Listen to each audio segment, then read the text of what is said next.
तो क्या आप जानते हैं कि अर्तुग बेग कौन थे और उनका काई कबीले से क्या ताल्लुक था और क्या वो कभी अर्तुगरुल गाजी से मिले थे? तारीख इस बारे में क्या कहती है? दोस्तों, जहां ड्रामा सीरियल अर्तुगरुल गाजी ने शोहरत की बुलंदियों को छुआ, वहीं इस ड्रामे में तुर्क हिदायतकार ने कई अजीम जंगजुओं को इस ड्रामे का हिस्सा बनाकर खिराज तहसीन पेश किया है। अगर आपने ड्रामा अर्तुगरुल गाजी देखा हो तो यकीनन आप अर्तुग बेग को जानते होंगे। अर्तुगरुल के करीबी साथी और काई कबीले के जख्मी जंगजुओं की मरहम पट्टी करते एक निहायत संजीदा किरदार अर्तुग बेग कौन थे और तारीख इस बारे में क्या कहती है? आज की इस वीडियो में हम आपको इसी सब के बारे में बताएंगे। लेकिन दोस्तों, उससे पहले जो लोग चैनल पर न्यू है, वीडियो को लाइक करके चैनल को सब्सक्राइब जरूर करें। तो चलिए बताते हैं। दोस्तों, अर्तुग बेग, जिसे उर्दू डबिंग में आरिफ साहब के नाम से पुकारा गया है, एक इंतहाई फहम फरासत के मालिक इंसान थे। अर्तुगरुल गाजी ने अपनी गैर मौजूदगी में अर्तुग बेग को अपना नाइब मुकर्रर कर रखा था और कई कबीला उन्हें न सिर्फ इज्जत और तकरीम देता था बल्कि फैसलों के दौरान भी अर्तुग बेग की राय को मुमताज हैसियत हासिल थी। दोस्तों, ऐसा ड्रामे में दिखाया गया है, मगर आपको ये जानकर शदीद हैरत होगी कि अर्तुग बेग अर्तुगरुल गाजी के दौर से बहुत पहले गुजर चुके थे और उनका अर्तुगरुल गाजी और कई कबीले से कोई ताल्लुक नहीं था। ड्रामे में अर्तुग बेग को एक तबीब के तौर पर पेश किया गया है, मगर तारीख उनको एक बहादुर तुर्क जंगजू के तौर पर जानती है। तारीख ने अर्तुग बेग को एक शौक का बेटा या इब्ने एक शौक के नाम से पुकारा है। अर्तुग बेग का पूरा नाम ज़हीरुद्दौला अर्तुग था। अर्तुग बेग 11वीं सदी में एक अजीम सल्जोक सुल्तानी के तुर्क जनरल थे। वो 1085 से 1091 के दरमियान यरूशलेम के गवर्नर भी रहे। अर्तुग बेग 1010 ईस्वी में मिन्स्केरेट की लड़ाई के दौरान अजीम सल्जोक सल्तनत की फौज में बहैसियत कमांडर शामिल थे। जंग के बाद उन्होंने सल्जोक सल्तनत की जानिब से अनातोलिया की फतह में हिस्सा लिया। अर्तुग बेग ने 1074 ईस्वी में वादी यलरामिक पर कब्जा कर लिया और बगावत को खत्म करके 1077 ईस्वी में ये वादी सुल्तान की खिदमत में पेश की। अर्तुग बेग का अगला मिशन 1086 में मरवानियों से दियारे बाकर के इलाके का कब्जा छुड़वाना था। इस मुहिम में उनका अपने कमांडर इन चीफ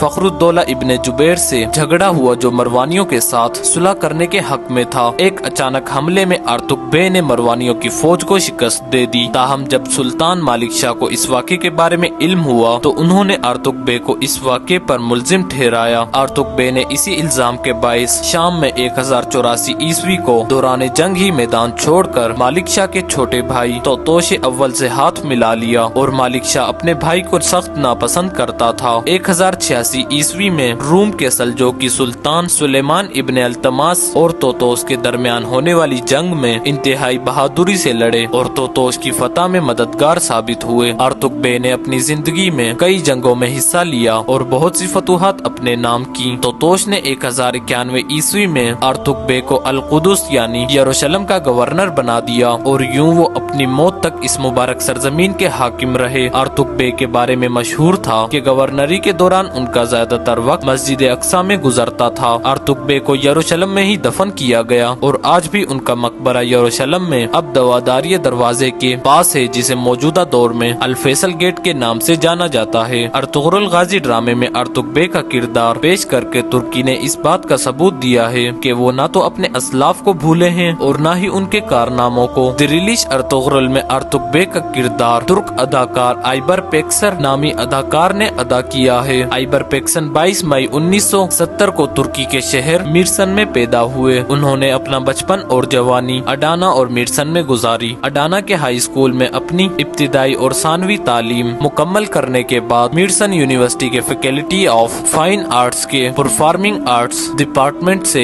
थिएटर के शोबा में ग्रेजुएशन की डिग्री हासिल की और इस्तांबुल में अपनी अदाकारी के कैरियर का आगाज किया। बेशुमार तुर्क ड्रामों और फिल्मों में अपने फन के जोहर दिखाने वाले आइबर पेक्सन को अंकारा इंटरनेशनल फिल्म फेस्टिवल में बेहतरीन मुआविन अदाकार का अवार्ड दिया गया। दोस्तों, आज के लिए इतना ही। मिलते हैं अगली वीडियो में, तब तक के लिए अल्लाह हाफिज।